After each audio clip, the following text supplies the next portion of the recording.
Lectura comentada de la Biblia.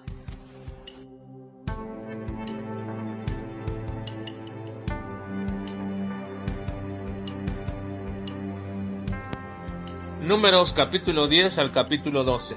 Trompetas de plata, Hobab, Tabera, deseo codicioso, queja de Moisés, carne ilimitada, murmuración de Aarón y María, escupir sobre el rostro. El pueblo era muy grande, no había bocinas para hacerse oír. Hasta ahora todas las instrucciones se pasaban de voz en voz, pero como suele suceder, muchas veces se tergiversan las instrucciones. Necesitaban de una herramienta especial para las instrucciones más generales, y Dios les manda hacer esto con unas trompetas de plata. Las trompetas eran herramientas esenciales para el viaje a la tierra prometida. Sería muy difícil reunir la nación y marchar hacia la tierra prometida. Israel necesitaba herramientas para ese propósito, y también se le dio instrucciones del sonido distintivo para indicar cuál reunión se estaba refiriendo, asamblea, marcha o guerra. Dios también prometió escuchar la trompeta de Israel en guerra y de actuar en nombre de la nación, pero también se usarían para los días de alegría y celebración. Esto nos debe hacer recordar de la misma manera que el Señor hará sonar un día una trompeta con alcance mundial cuando nos lleve a su presencia, como dice Pablo a este respecto. Porque el Señor mismo, con voz de mando, con voz de arcángel y con trompeta de Dios, descenderá del cielo, y los muertos en Cristo resucitarán primero.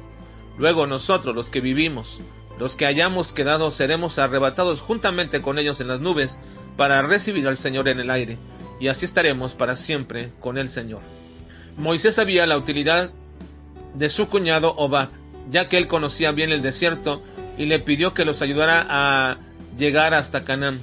No es que Moisés no confiara en Dios quien los estaba guiando, sino que Dios mismo ha dispuesto a hombres para que la bendición de Dios venga a través de ellos, como en este caso donde Moisés lo ve como un beneficio para el pueblo, el acompañamiento de Hobab. El pueblo estaba acostumbrado a quejarse continuamente, y una vez más lo vuelven a hacer, y Dios ardió en ira en contra del pueblo, quemando un extremo del campamento. Moisés ora a Jehová para que se extinga este fuego, y llamaron a aquel lugar Tabera, que significa quemado. El pueblo que salió con Israel eran extranjeros que comenzaron a tener un vivo deseo. En realidad era un deseo codicioso de las cosas que estaban anhelando, que dejaron atrás en su vida antigua.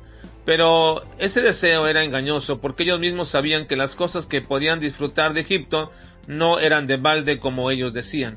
Ese deseo cundió entre el pueblo de Israel, y todos comenzaron a aclamar a Dios por carne, porque hasta ahora, según ellos, estaban fastidiados del maná que Dios les daba. Así que Moisés también se quejó con Dios por causa de este pueblo. Al parecer ya lo habían cansado con tantas quejas, y sobre todo con el hecho mismo de que cada una de sus quejas eran satisfechas de manera milagrosa, y ellos aún así, a pesar de todo esto y ver los milagros, seguían desconfiando tanto de Moisés como de Dios. Era tal el punto de frustración de Moisés que le pidió a Dios que le quitara la vida, porque le pareció que eso sería mejor que seguir escuchando todas esas quejas continuamente. Dios trae un juicio sobre este pueblo al decirles que les va a dar a comer carne no por un día ni dos, sino por todo un mes, para que coman diariamente y se les salgan hasta por las narices. Moisés duda también del Señor al decirle que cómo es que le promete al pueblo algo que es imposible, pues la gente que va en el pueblo, al menos de aquellos que contaron de 20 años para arriba, puros varones, eran más de 600,000. Imagínense cuánta carne necesitarían para alimentar a un pueblo de más de 1,000,000 de personas.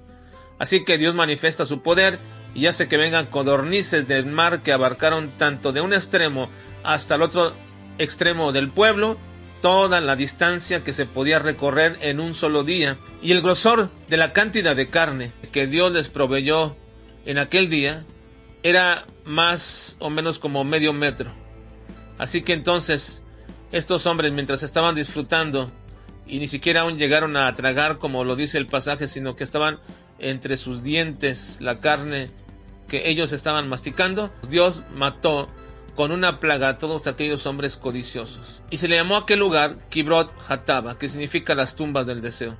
Aarón y María también, al parecer, habían sido infectados de ese espíritu de queja y murmuración contra Moisés acerca de la segunda esposa. Al parecer que Moisés tenía una mujer de Etiopía.